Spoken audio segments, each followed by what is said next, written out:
L'homme est une invention dont l'archéologie de notre pensée montre aisément la date récente et peut-être la fin prochaine.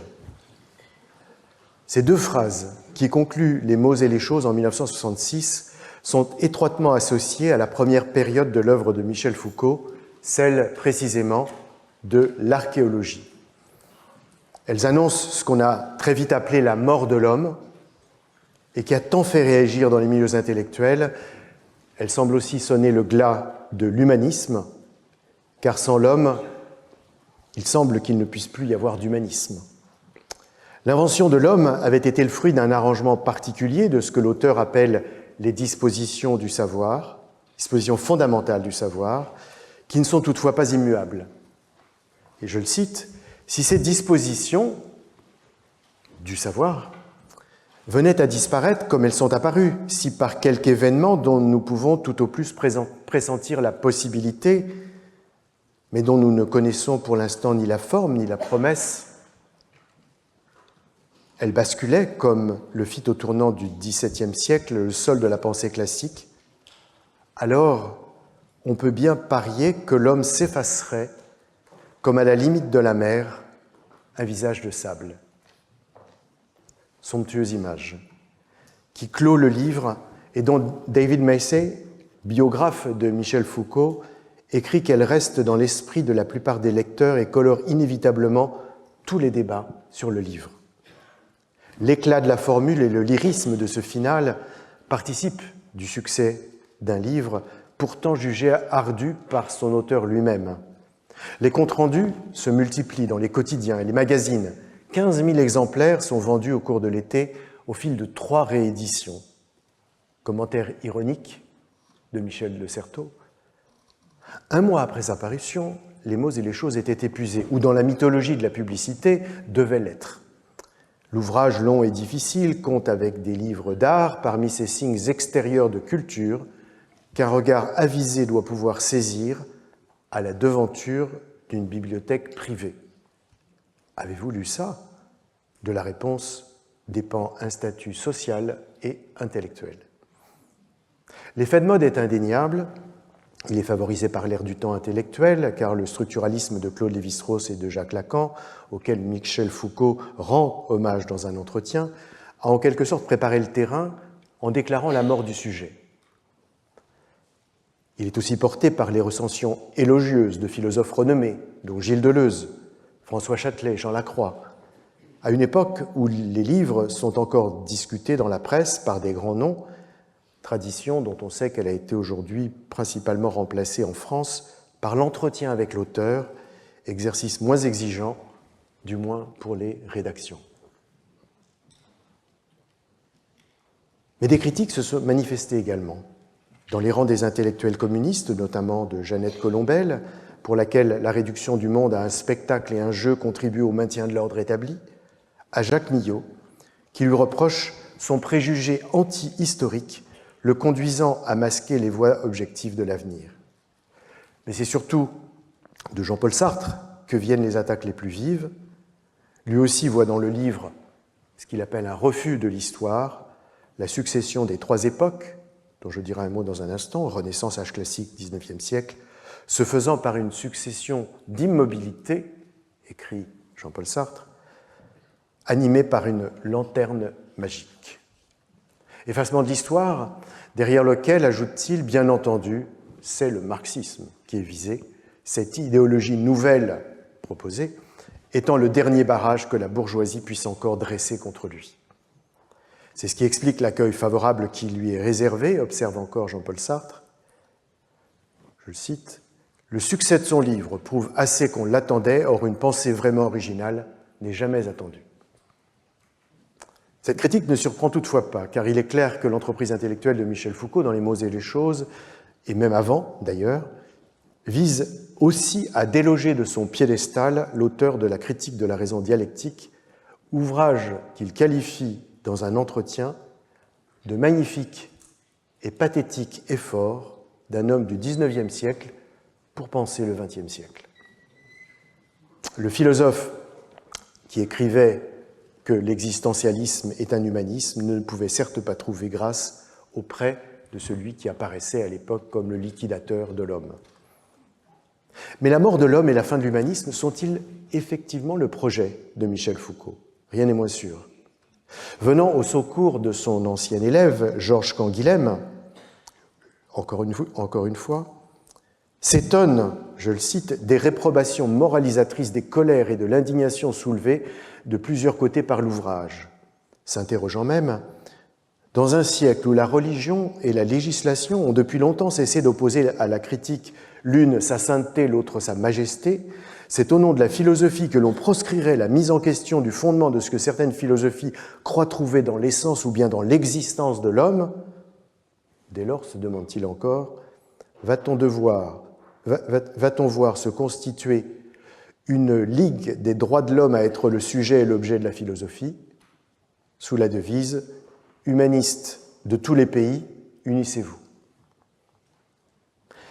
S'agit-il donc de sauver l'homme? Et l'on remarquera au passage que c'est toujours au masculin, réputé universel, qu'est donné ce nom, signe d'un autre temps, peut-être pas complètement révolu dans l'anthropologie française notamment, dont la principale revue s'appelle toujours L'Homme, quand l'anthropologie britannique a débaptisé la sienne qui avait pour nom Man il y a plus de 30 ans. Il importe donc certainement maintenant de rappeler quelques éléments du propos du livre. Dans chaque culture, il y a d'un côté des codes fondamentaux, en termes de langage, de valeurs, de pratiques, qui permettent à chacun de se repérer, et de l'autre, des éléments savants, théories scientifiques ou interprétations de philosophes, qui offrent une compréhension des principes régissant l'ordre des choses. Et entre les deux, existe une région médiane qui correspond aux conditions de possibilité du passage d'un niveau à l'autre, donc de la formation de rationalité et de la constitution de savoir. Cette épistémé caractérise un temps historique. Et son étude doit pouvoir échapper, selon Michel Foucault, à toute tentative d'une part de décrire les idées en tant que telles, en conséquence il n'y aura pas de discussion des contenus, et d'autre part de parler de progrès de la pensée. Autrement dit, il n'y aura pas non plus de téléologie, d'avancer vers un but précis et défini. 3 moments se dessinent dans l'histoire de la culture occidentale. La Renaissance est en quête des similitudes entre les objets présents dans le monde et doit relever le défi de la cohabitation entre la magie et l'érudition. Puis vient l'âge classique, qui se constitue autour de la notion d'ordre, qui illustre les 3 discours savants de la grammaire générale, de l'histoire naturelle et de l'analyse des richesses, soit les 3 fonctions consistant à parler, à classer et à échanger, qui se mettent en œuvre sous l'empire de l'algèbre et de la taxonomie. Enfin émerge au XIXe siècle, ce qu'on peut appeler les temps modernes, si on veut, qui s'organisent aussi autour d'un triptyque parallèle au précédent avec la philologie, la biologie et l'économie, autrement dit, les sciences du langage, de la vie et du travail. Et c'est là qu'entre en scène l'homme, ou plutôt la figure de l'homme, selon Michel Foucault, en tant que sujet connaissant et objet de connaissance.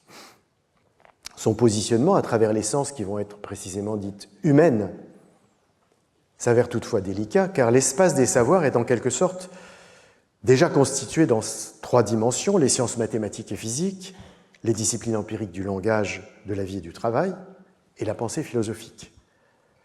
La psychologie, la sociologie et la littérature en tant que sciences humaines, mais aussi l'histoire et l'ethnologie, qui ont plus de mal encore à trouver leur place, sont confrontées à ce qu'il appelle une irréductible précarité du point de vue de leur localisation dans le domaine épistémologique, qui les fait apparaître comme à la fois périlleuses et en péril. Elles souffrent en effet de leur incertitude comme science, leur dangereuse familiarité avec la philosophie, leur appui mal défini sur d'autres domaines du savoir, leur caractère toujours second et dérivé. Et pourtant, ajoute-t-il, elles prétendent conserver leur prétention à l'universel. N'est-on pas, cependant, à la fin d'un cycle, se demande-t-il, tout en reconnaissant que ce sentiment de finitude n'est pas nouveau, et je le cite, que Hölderlin, que Hegel, que Feuerbach et Marx avaient tous déjà cette certitude qu'en eux, une pensée et peut-être une culture s'achevaient et que du fond d'une distance qui n'était peut-être pas invincible, une autre s'approchait. Ici se profile à l'évidence l'ombre de Nietzsche, qui a montré, dit-il, dit Michel Foucault, que la mort de Dieu et le dernier homme ont partie liée, car n'est-ce pas le dernier homme qui annonce qu'il a tué Dieu? Dès lors, plus que la mort de Dieu, il faudrait imaginer que ce qu'annonce la pensée de Nietzsche, note encore Michel Foucault, c'est la fin de son meurtrier. L'homme en tant qu'objet et sujet de connaissance, intimement lié dans l'espace du savoir, pourrait alors disparaître comme il est apparu. Dans les modes de prise de parole auxquels Michel Foucault s'intéressera plus tard, il distinguera le sage, le rhéteur, le pédagogue, le parésiaste, comme on l'a vu. Ici, il se donne le rôle qu'on n'attendait pas forcément de lui, du prophète. Et sa prophétie prédit la mort de l'homme. Faut-il en déduire la fin de l'humanisme? S'agit-il d'un anti-humanisme, comme beaucoup le disent? S'ensuivra-t-il un post-humanisme, comme il semblerait logique? Telles sont les questions auxquelles je vais essayer de répondre. Mais d'abord, il faut s'interroger, se demander, qu'est-ce que l'humanisme?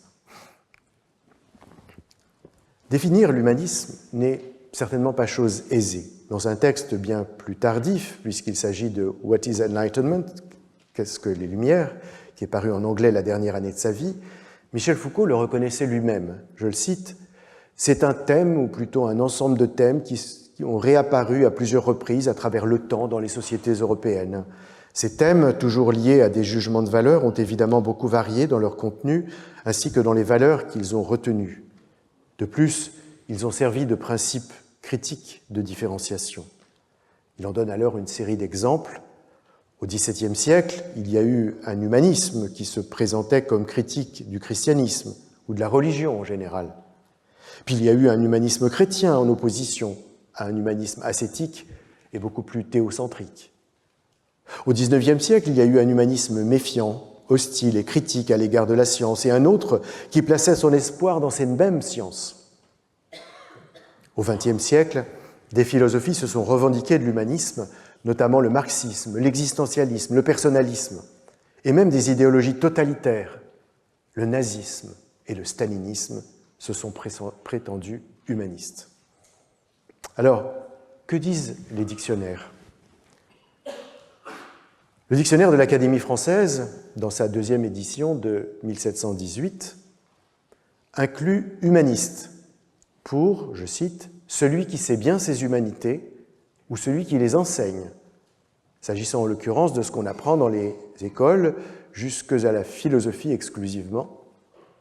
Mais le mot « humanisme », lui, n'apparaît que dans la 8e édition en 1935, avec pour signification, cette fois, culture d'esprit et d'âme qui résulte de la familiarité avec les lectures classiques, notamment la grecque et la latine, et mouvement du retour aux études grecques et latines qui se produisit dans l'Europe occidentale au XVe et XVIe siècle. C'est donc un sens particulier jusqu'à cette époque. Le dictionnaire de Trévoux, du nom du village où fut réalisée sa première édition, dans sa version en 6 volumes de 1740, ne connaît pas humanisme non plus, mais donne pour humaniste la définition suivante qui s'applique aux lettres humaines, aux humanités, et ces dernières correspondant à la grammaire, la rhétorique, la poésie, etc. Avec pour exemple un écolier humaniste comme expression. Quant au trésor de la langue francoise de Jean Nicot de 1606, donc antérieur aux deux précédents, il ne propose aucune des deux entrées, ni humaniste ni humanisme. Donc le mot humanisme est récent, et du reste initialement différent de ce que le sens commun en retient aujourd'hui. Le dictionnaire historique de la langue française qu'a dirigé Alain Ray indique que le substantif est attesté isolément en 1765 au sens de philanthropie, puisque vers 1840, probablement sous l'influence de l'allemand Humanismus, il désigne la doctrine qui prend pour fin la personne humaine.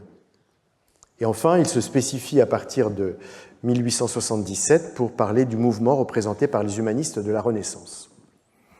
On le voit, apparition tardive du vocable et grande polysémie.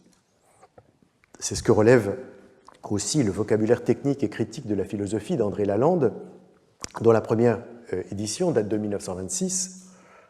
Pour l'ancienneté, l'auteur note, je cite, que ce mot ne figure ni dans le Littré, ni dans le dictionnaire de l'Académie française, 7e édition. Quant à la signification d'humanisme, il conclut « Il est inutile d'insister sur l'ambiguïté de ce terme, même réduit à ses sens principaux. » En effet, il peut se référer premièrement au mouvement donc des humanistes de la Renaissance qui se caractérise par une mise en valeur de la culture antique. Deuxièmement, à la doctrine selon laquelle toute connaissance est subordonnée à la nature humaine. Troisièmement, à une conception selon laquelle le salut de l'homme ne peut être assuré que par les forces humaines, à l'exclusion donc de toute intervention divine. Quatrièmement, à une théorie qui s'attache à l'opposition dans l'homme entre sa nature humaine et sa nature animale.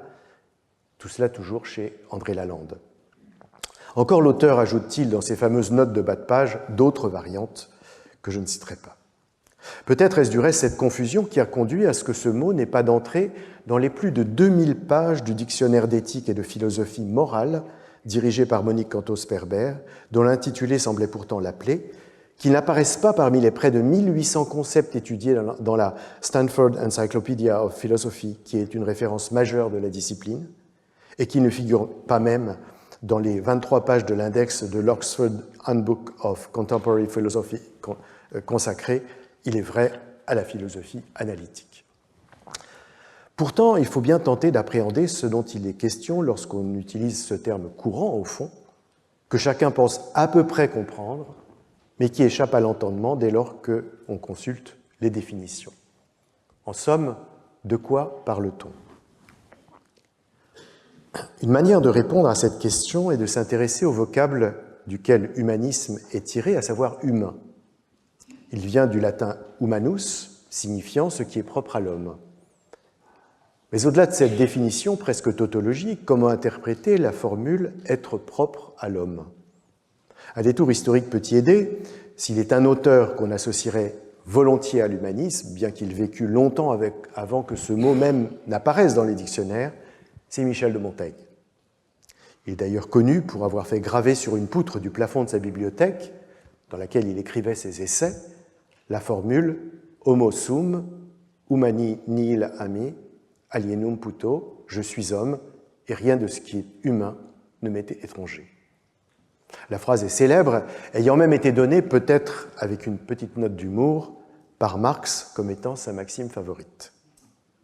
Le latiniste australien Henry David Josselin souligne là encore la difficulté d'en donner le sens de manière univoque. S'agit-il de reconnaître une faiblesse émotionnelle et spirituelle, une expression de la charité chrétienne, un désaveu de l'intolérance, une apologie de l'éducation ? S'interroge-t-il. En réalité, loin de la noblesse d'intention qu'on lui prête, la phrase provient d'une comédie de Terence, Léotontimorouménos, et devait faire rire le public plutôt que l'édifier. Je parle d'une pièce dont la première représentation est de 163 avant notre ère. Au début de la pièce, un personnage, voyant son voisin s'échiner du matin au soir, l'invite obligeamment à ne pas tant travailler. L'autre se fâche et lui rétorque qu'il ferait mieux de s'occuper de ses affaires.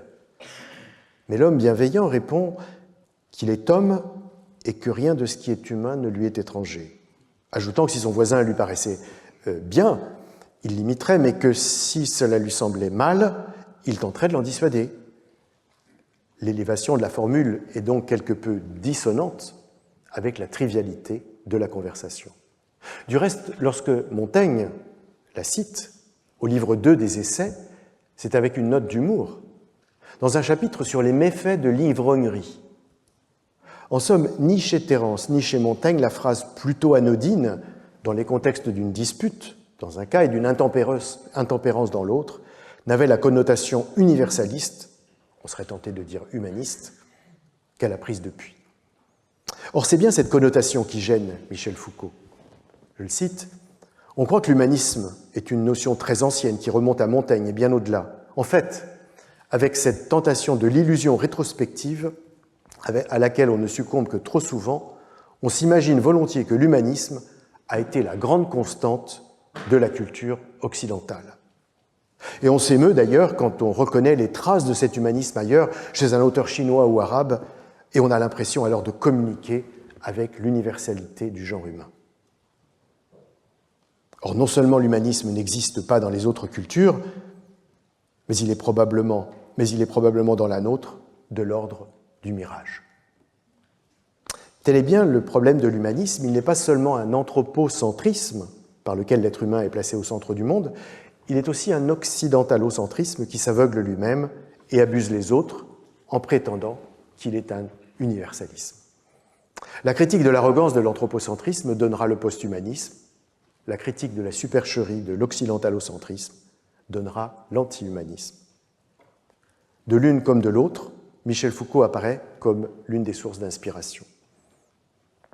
Mais avant de les exprimer, je ferai deux observations, l'une stylistique et l'autre analytique. Premièrement, dans Les mots et les choses, Michel Foucault développe un discours savant et dépassionné. Ne faudrait-il pas renoncer à penser l'homme, écrit-il ainsi, pour être plus rigoureux, penser au plus près cette disparition de l'homme est le sol de possibilité de toutes les sciences de l'homme.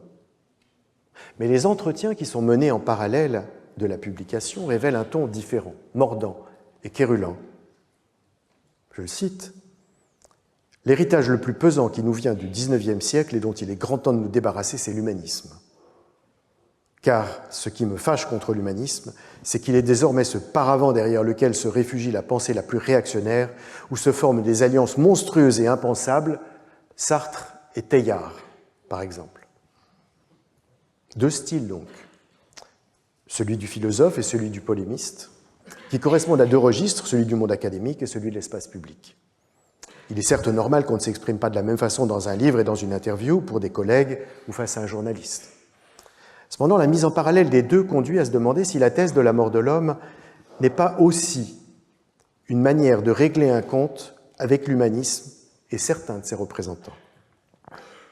Deuxièmement, Michel Foucault affirme à juste titre qu'il existe de multiples formes d'humanisme, ou plus exactement, diverses réalités ou théories auxquelles on a donné cette qualification, mais en même temps, il en choisit une, et une seule, pour en faire la cible unique de son attaque, comme si elle était sa meilleure ennemie, ce qu'elle est probablement. L'intérêt pourtant serait de ne pas renoncer à rendre compte de cette diversité, car les critiques qu'on peut adresser à chacune de ces formes, et qui leur ont été effectivement adressées, sont très différentes. C'est ce que je veux essayer de montrer en distinguant trois formes d'humanisme. Lors d'un symposium à Washington, il y a quelques années, j'avais été sollicité pour participer à une intéressante initiative conduite par des anthropologues autour de mots-clés, et celui choisi pour l'occasion était « humanisme ». Tout en acceptant, j'indiquais dans une note jointe à l'article qui me fut demandé, je cite, « L'humanisme est un mot et un concept qui me sont étrangers.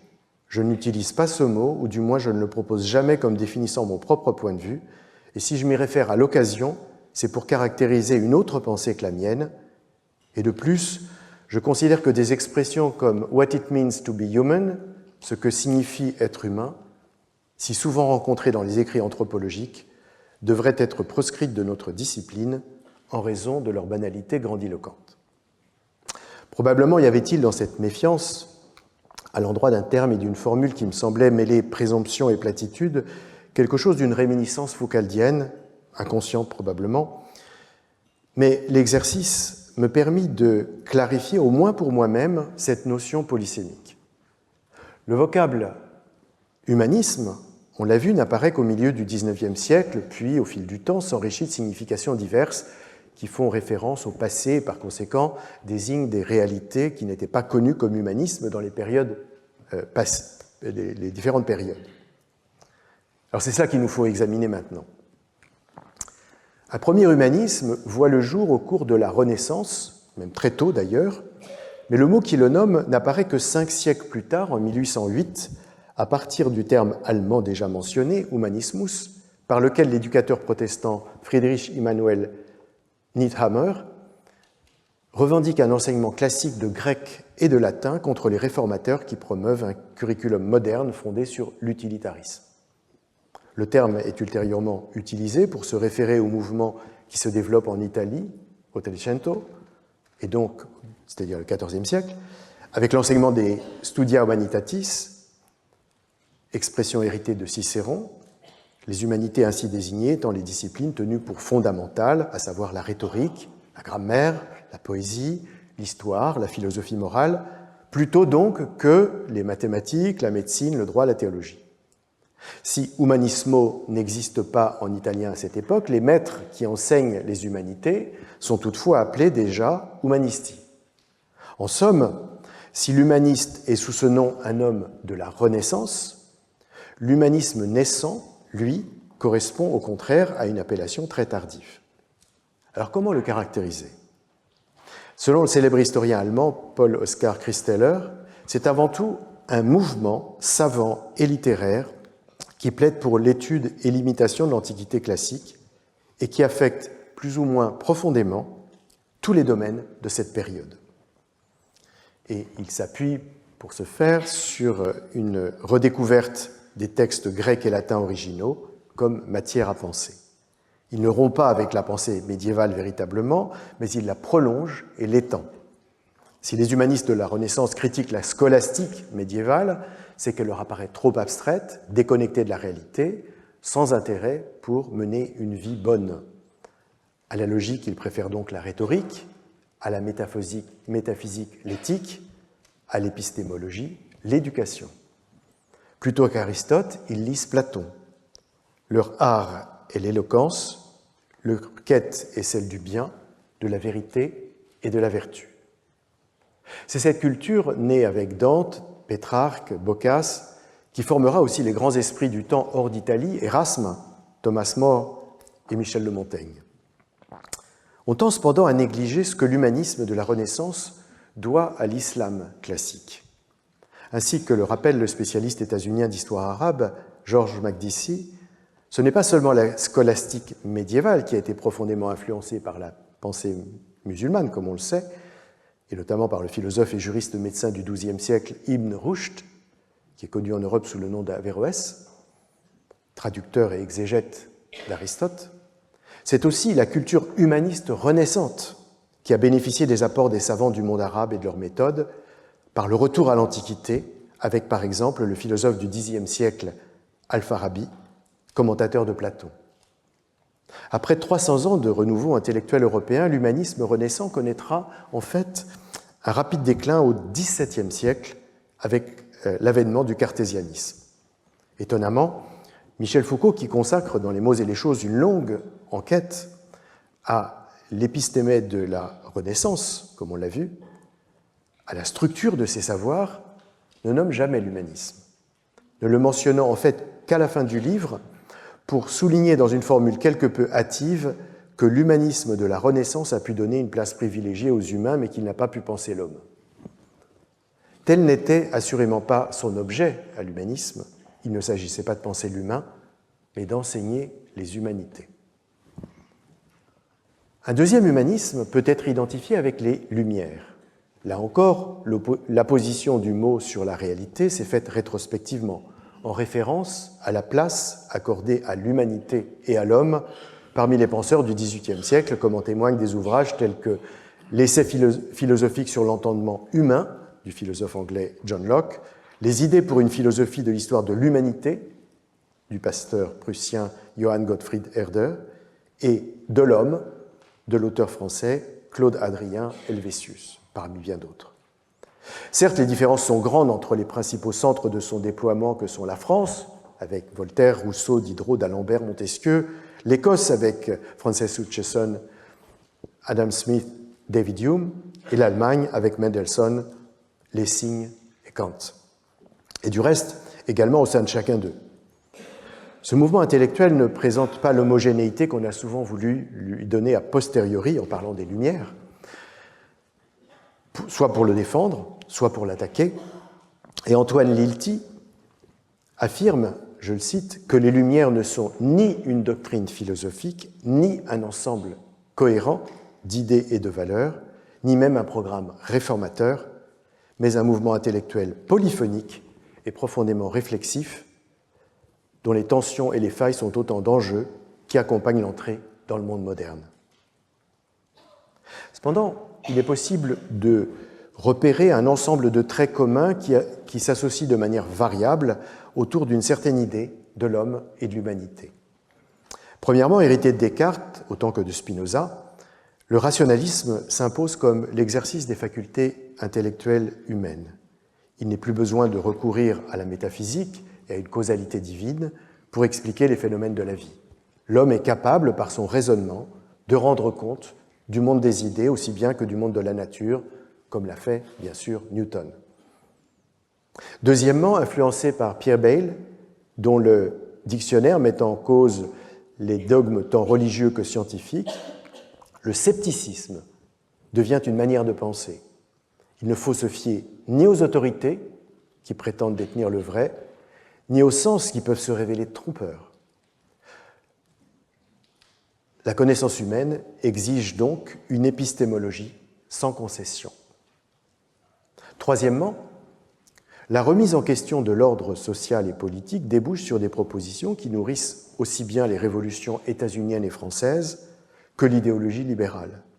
Les êtres humains ont des droits inaliénables, l'égalité et la liberté doivent leur être garanties, l'équilibre des pouvoirs doit être assuré dans le gouvernement. Le XVIIIe siècle est avant tout le siècle de la critique, au sens non pas de désapprouver, mais de discerner le vrai du faux, le juste de l'injuste, le vraisemblable du douteux.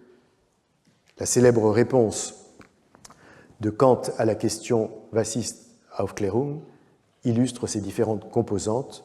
Les Lumières, disait-il, comme sortie de la minorité imposée à soi-même.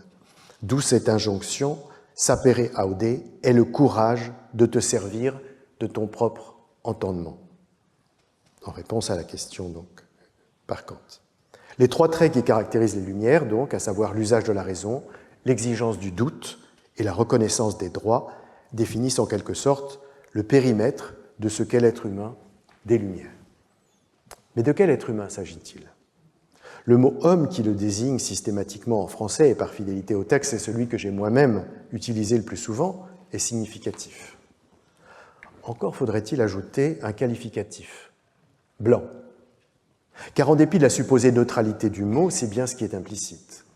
Et malgré l'universalisme que semble impliquer l'émergence à cette époque de la catégorie d'humanité au sens de genre humain, elle entre en 1835 dans la 6e édition du dictionnaire de l'Académie française, en sont exclus de fait les hommes de couleur et les femmes. La révolution états-unienne s'accommode de l'esclavage, qui apparaît même en 3 endroits dans la Constitution de 1787 et ne sera aboli qu'en 1865 par le 13e amendement qui maintient cependant l'état de servitude comme mesure punitive. La Révolution française limite le droit de vote au sexe masculin avec acquittement d'un cens dans la Constitution de 1791 et les femmes n'obtiendront en France le droit de vote qu'en 1944. Ni le Bill of Rights de 1791 aux États-Unis, ni la Déclaration des droits de l'homme et du citoyen en 1789 en France, deux pays réputés pour avoir mis en application l'humanisme des Lumières, n'auront ainsi respecté ce principe d'égalité.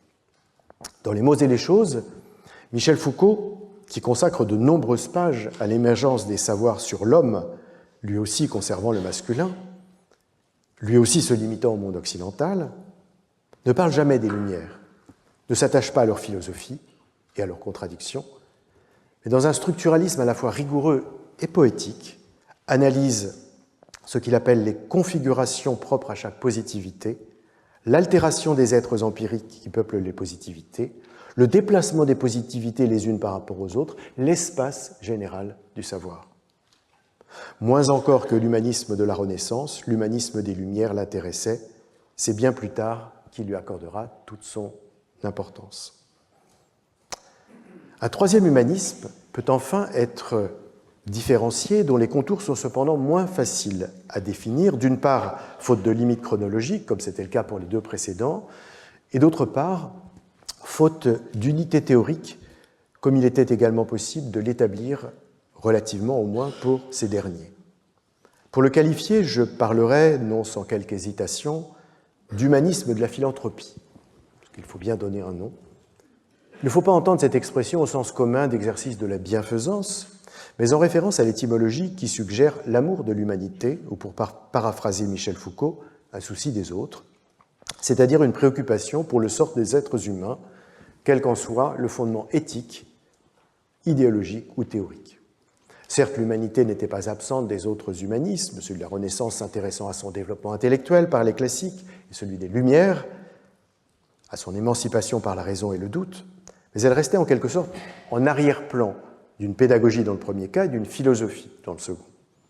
À l'inverse, l'humanisme de la philanthropie place explicitement l'homme dans son acception générique au cœur de sa pensée et développe à son égard une posture explicitement morale et au moins implicitement politique. Il implique des valeurs et des sentiments, c'est la dimension morale, et une volonté d'agir, et c'est la dimension politique.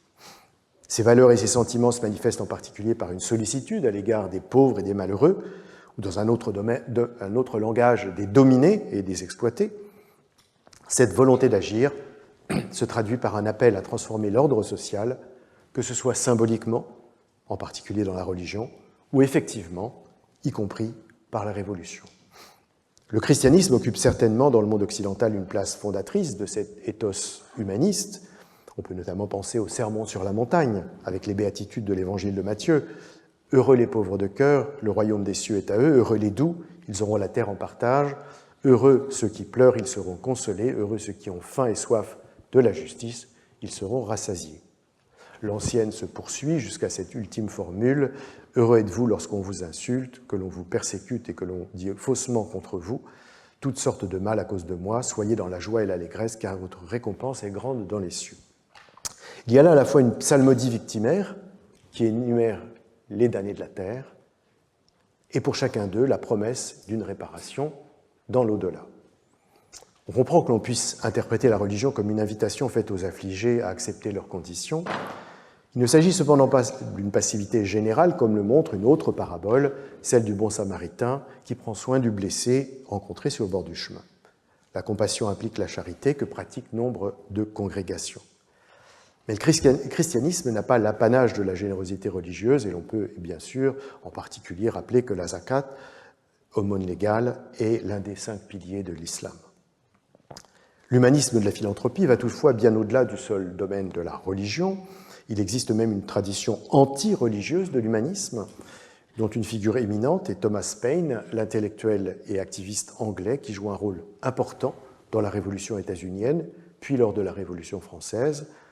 Il se disait théophilanthrope et substituait au christianisme ce qu'il appelait la religion de l'humanité.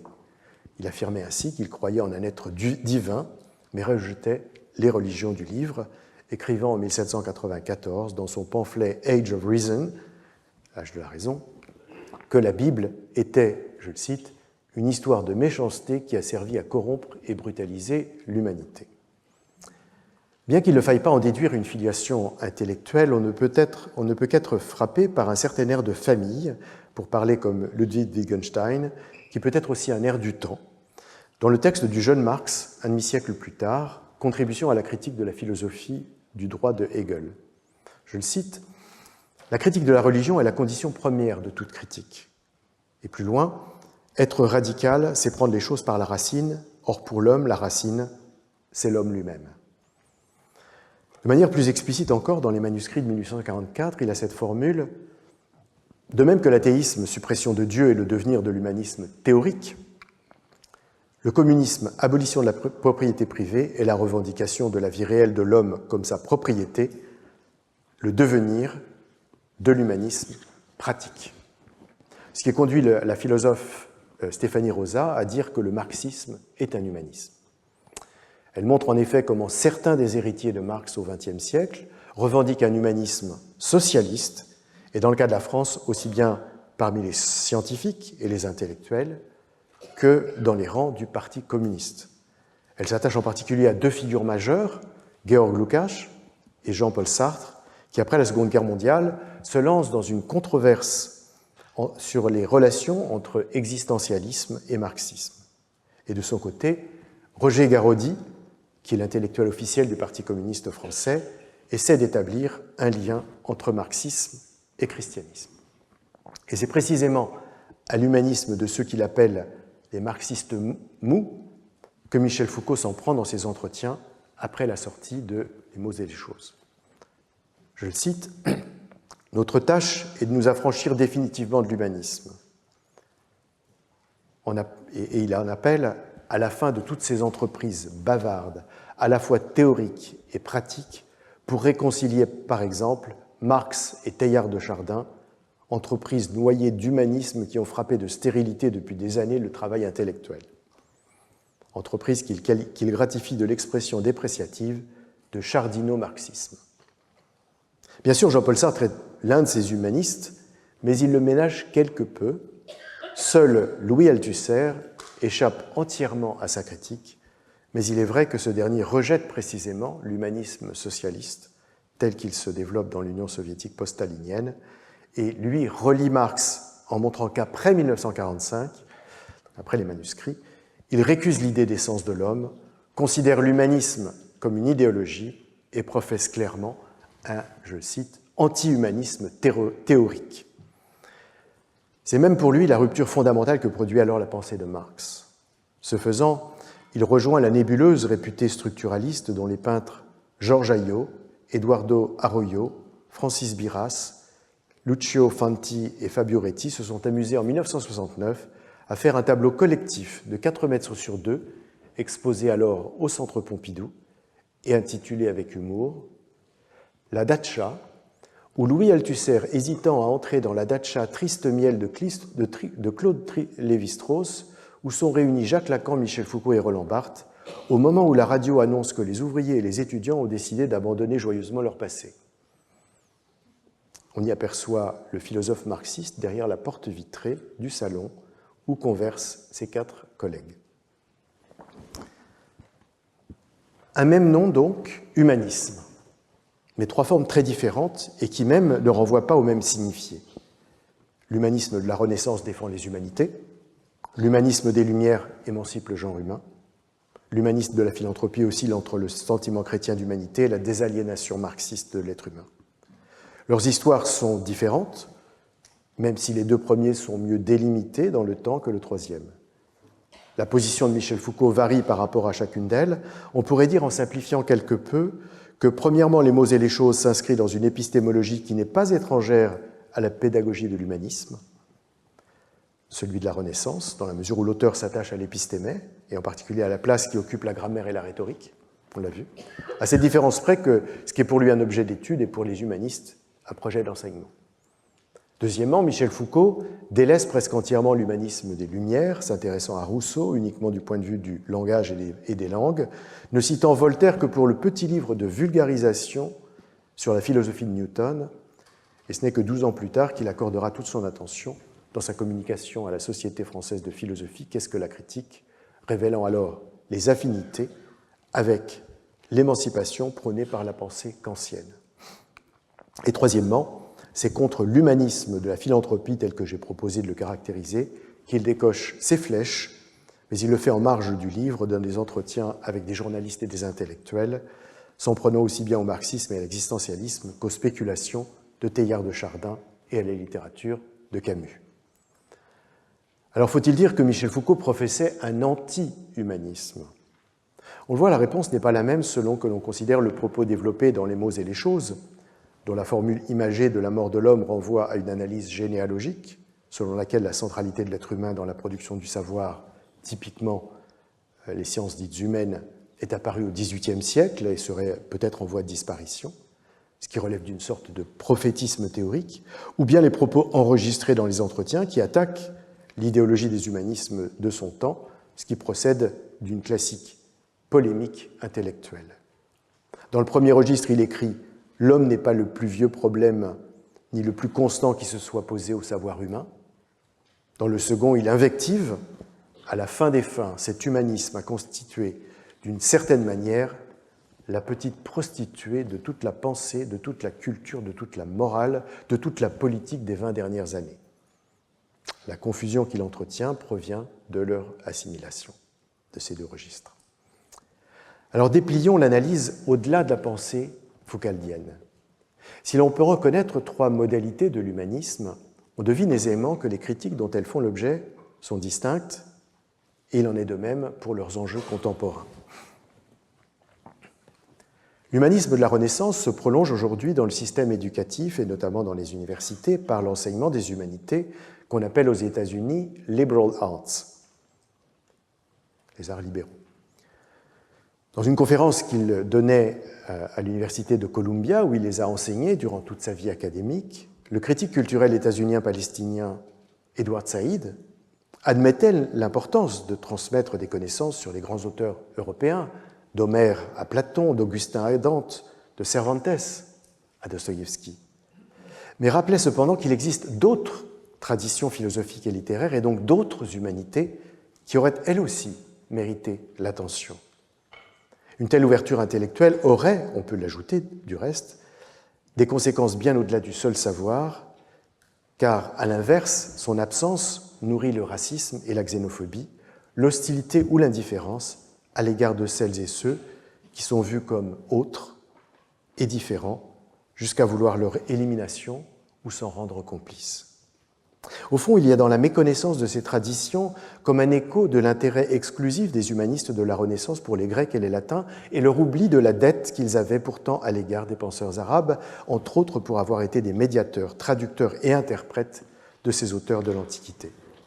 C'est d'ailleurs ce qu'efforce de corriger l'Oxford Handbook of Humanism, publié en 2019, qui consacre des chapitres à l'humanisme en Asie de l'Est, au Moyen-Orient, en Afrique, dans les Amériques, et aussi fait notable en Europe, provincialisant ainsi l'Europe, comme l'avait fait 2 décennies plus tôt l'historien indien Dipesh Chakraborty pour le capitalisme, et questionnant donc l'idée commune selon laquelle l'humanisme serait une affaire européenne. Cependant, désormais, l'enjeu s'est déplacé. Ce n'est plus seulement aujourd'hui l'ignorance des cultures non occidentales dans l'enseignement des humanités qui peut inquiéter, mais le recul général de cet enseignement qui se trouve disqualifié pour son exercice d'une pensée critique aux États-Unis, où 4000 livres sont bannis des écoles publiques et où nombre de départements d'études littéraires ferment dans les universités, et où cet enseignement est minoré au profit de matières supposées plus directement en lien avec le monde du travail en France. N'est-ce pas là aussi une situation qui était déjà dénoncée au début du XIXe siècle en Allemagne et avait donné naissance précisément au nom humanisme contre la réforme utilitariste de l'époque? Hier, on regrettait l'occidentalocentrisme de l'enseignement des humanités. Aujourd'hui, on déplore le début de sa disparition. L'humanisme des Lumières a connu un développement plus mouvementé encore, car il n'a plus simplement pour scène le savoir et son enseignement, mais le monde et ses désordres. L'héritage des Lumières, pour reprendre l'expression d'Antoine Lilti, est certainement, comme il l'écrit, marqué par les ambivalences de la modernité. Pour l'anthropologue états-unien Brent Crossan, je le cite, « Les théories des droits universels et de la souveraineté du peuple sont apparues au moment même où la traite transatlantique s'accélérait, et le siècle des Lumières, célébré comme l'avènement de la raison humaine, est aussi marqué par la naissance du continent noir dans l'imaginaire européen. L'esclavage et la colonisation sont ainsi indissociables de l'humanisme des Lumières, non seulement chronologiquement, que l'on pense à la Révolution haïtienne ou à la conquête de l'Algérie, mais aussi en partie idéologiquement, avec l'émergence des théories raciales qui contredisent l'universalisme humaniste en établissant des hiérarchies au sein de l'humanité. Pensons que David Hume écrivait par exemple qu'il suspecte, je le cite, les Noirs et en général les autres espèces humaines d'être inférieures aux Blancs, et qu'il observait que, je le cite encore, sans même parler des colonies, il y a dispersé en Europe des esclaves noirs dont aucun n'a jamais montré le moindre signe d'ingéniosité, alors que parmi nous des gens modestes, sans éducation, s'illustrent et se distinguent dans chaque profession. Une lointaine résonance, certes atténuée et presque invisible, de cette différenciation au sein de l'humanité est le fait qu'on méconnaît souvent que la Convention de Genève relative aux réfugiés de 1951 ne concernait que les Européens et qu'il a fallu attendre 1967 pour que le protocole de New York étende le droit d'asile à l'ensemble de la planète. À côté des révolutions états-uniennes et françaises qu'il a inspirées à la fin du XVIIIe siècle, l'humanisme des Lumières a été à l'origine d'une transformation importante de l'ordre moral et juridique international en introduisant les droits humains. L'historienne états-unienne Lynn Hunt en a fait le récit héroïque de la Déclaration d'indépendance des États-Unis en 1776 et la Déclaration des droits de l'homme et du citoyen en France 1789 à la Déclaration universelle des droits de l'homme et des Nations Unies en 1948, soulignant, disait-elle, la similitude de l'article 1er des deux derniers documents qui, à 159 ans de distance, énonce, je cite, que tous les êtres humains naissent libres et égaux en dignité et en droit. Ainsi que l'a montré l'historien et juriste états-unien Samuel Moyn, ces droits humains, bien qu'ayant été proclamés il y a près de 2 siècles et demi, n'ont joué un rôle significatif dans les relations internationales que dans les années 1970, se substituant alors à des formes de revendications plus radicales comme l'internationalisme ou l'anticolonialisme, et devenant un instrument important dans la lutte contre les totalitarismes et les dictatures. Des organisations non gouvernementales, pour les unes internationales, comme la Fédération internationale pour les droits humains ou Amnesty International, pour les autres nationales, comme la Ligue des droits de l'homme en France, l'American Civil Liberties Union, ACLU, aux États-Unis, B'Tselem en Israël, jouent un rôle essentiel en réalisant des enquêtes indépendantes et en dénonçant des violations des droits humains dans un langage qui a acquis une légitimité qu'ont perdu en partie les discours plus radicaux, qu'ils soient anti-impérialistes ou révolutionnaires. Mais nombre de gouvernements qui sont eux-mêmes responsables de ces violations, et souvent de plus des soutiens au pouvoir qui en sont accusés, s'efforcent soit d'empêcher l'application du droit en la matière, soit d'en détourner le sens. Ainsi, en entrant sur la scène mondiale, les droits humains sont souvent apparus moins comme des principes moraux et des normes juridiques servant à défendre de leur violation toutes les victimes, que comme un instrument au service des puissants. D'une part, il leur est loisible de choisir là où ils veulent mettre en œuvre les droits humains et là où ils veulent les ignorer, au détriment de leur universalisme supposé. Le politiste britannique Stephen Hopgood explique comment les États-Unis ont refusé de ratifier la création en 2002 du Tribunal pénal international, après avoir échoué dans leur tentative initiale d'en paralyser le fonctionnement en soumettant chacune de ces décisions à l'accord des États dont les citoyens étaient inculpés, et ce afin de protéger leurs soldats d'accusations de crimes de guerre ou de crimes contre l'humanité. D'autre part, il est même possible, par un renversement éthique, de se servir des droits humains comme un argument pour justifier l'exercice de la violence. L'anthropologue italien Nicola Perugini et le politiste israélien Niv Gordon analysent ainsi comment Israël est parvenu à affirmer avec l'aide de juristes un droit de tuer les civils palestiniens, notamment en arguant de l'existence de boucliers humains utilisés par leurs ennemis et en qualifiant les nombreux morts de victimes collatérales. Invoqués par les pays occidentaux, donc, les droits humains sont ainsi discrédités non pour ce qu'ils sont, mais pour l'usage qui en est fait. L'humanisme de la philanthropie, enfin, n'a plus aujourd'hui sa ligne marxiste en raison non seulement de la chute des régimes communistes d'Europe de l'Est et de la perte d'influence des partis communistes européens, mais aussi de la marginalisation dans l'espace public des intellectuels se réclamant de cette pensée. Exit donc l'humanisme marxiste que rejetait sur le terrain théorique Louis Althusser et que répudiait sur le mode polémique Michel Foucault. Quant à la ligne chrétienne de l'humanisme, elle demeure présente, en particulier à travers les déclarations des papes François et Léon XIV et les prises de position des évêques de France dénonçant, par exemple, les politiques européennes restrictives et répressives en matière d'immigration et en appelant au respect de la vie et de la dignité des exilés, mais sans guère d'effets concrets, il faut le reconnaître.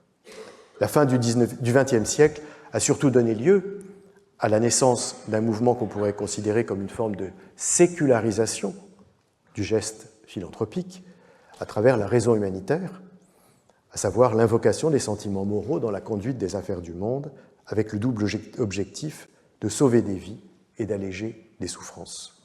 Ce mouvement est presque contemporain de celui des droits humains, dont je parlais précédemment, puisque Médecins sans frontières, qui en a été en quelque sorte l'étendard, a été créé en 1971.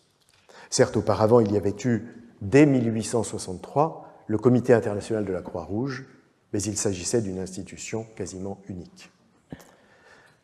Ce n'est que dans les dernières années du XXe siècle que s'est développée une vaste mobilisation internationale impliquant un grand nombre d'organisations non gouvernementales, significativement désignées en anglais comme des charities, signe du succès de ce nouveau langage plaçant la morale au cœur du politique.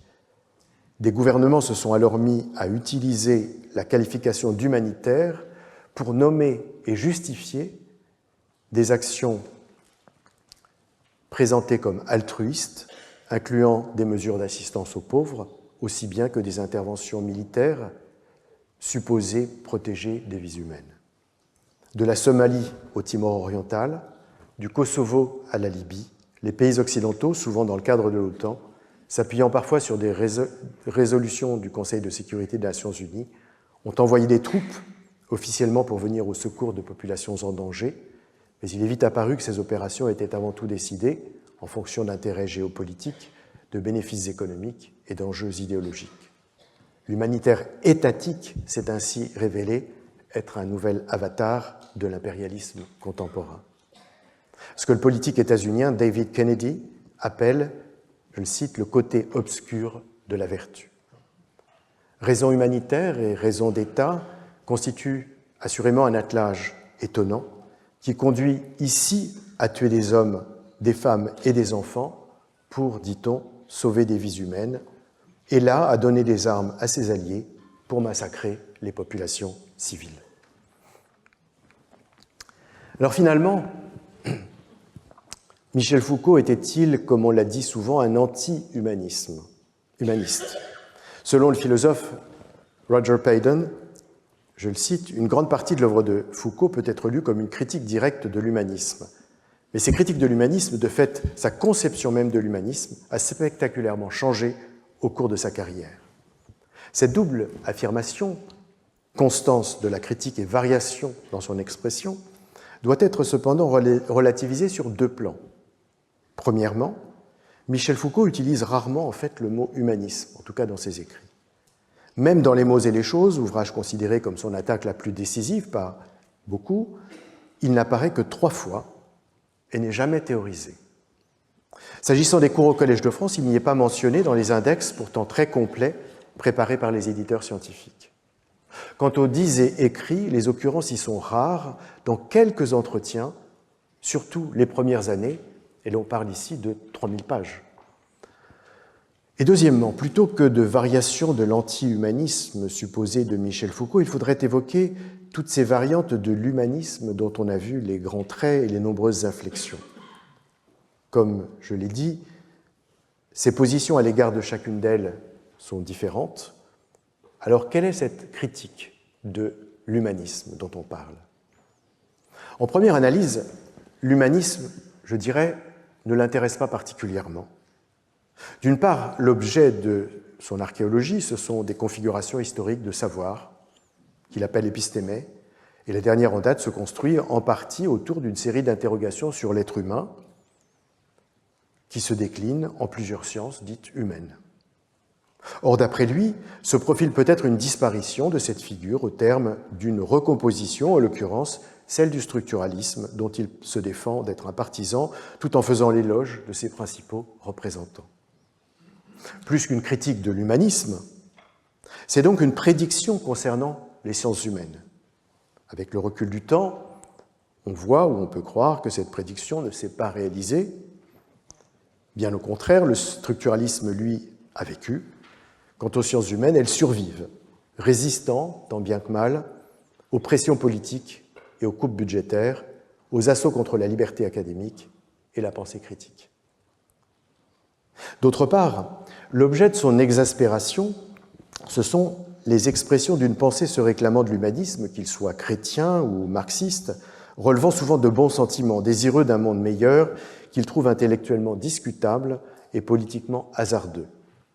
Difficile rétrospectivement d'embrasser en réalité l'imagination du paléontologue mystique de la Compagnie de Jésus qu'est Pierre Teilhard de Chardin et de défendre le dogmatisme du philosophe officiel du Parti communiste qu'est Roger Garaudy. Tout cela ne signifie donc pas à faire de Michel Foucault un anti-humaniste. S'il faut vraiment lui chercher une relation à l'humanisme, on pourrait dire qu'il annonce le post-humanisme. D'ailleurs, n'est-ce pas ce que suggèrent les dernières lignes de son livre avec cet effacement de l'homme comme à la limite de la mer un visage de sable? Au début du XXIe siècle s'est développée une nébuleuse savante qu'on appelle le post-humanisme. Nébuleuse issue de l'anthropologie, de la philosophie, de la théorie politique, des recherches sur la science, des études littéraires et des courants féministes.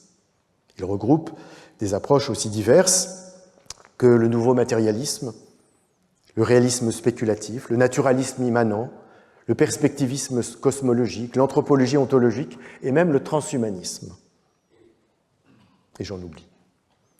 Peut-être, en écoutant cette liste, Michel Foucault se remémorerait-il la taxonomie des animaux dans l'encyclopédie chinoise de Borges et ferait-il entendre, je le cite, « le rire qui secoue à sa lecture toutes les familiarités de la pensée », et c'est ainsi que commencent, comme vous le savez, les mots et les choses. Pourtant, son livre a été une source d'inspiration des autrices et des auteurs de ce mouvement, qui est très divers, mais dont le fondement commun, intéressant, est premièrement le rejet de l'anthropocentrisme dans un geste qui est à la fois épistémologique, penser le monde sans placer en son centre l'être humain, souvent masculin, souvent blanc, et en même temps geste éthique, mettre en cause son arrogance destructrice des non-humains et même de la planète. Il y a dans la prophétie foucaldienne de la fin prochaine de l'homme quelque chose de cette double dimension. Mais la pensée de Michel Foucault ne se laisse pas si facilement enfermer dans des définitions univoques. Contesté ou célébré pour son anti-humanisme présumé, inspirateur, sans savoir, du post-humanisme, il semble renouer, dans ces dernières années, avec les trois formes d'humanisme que j'ai décrites.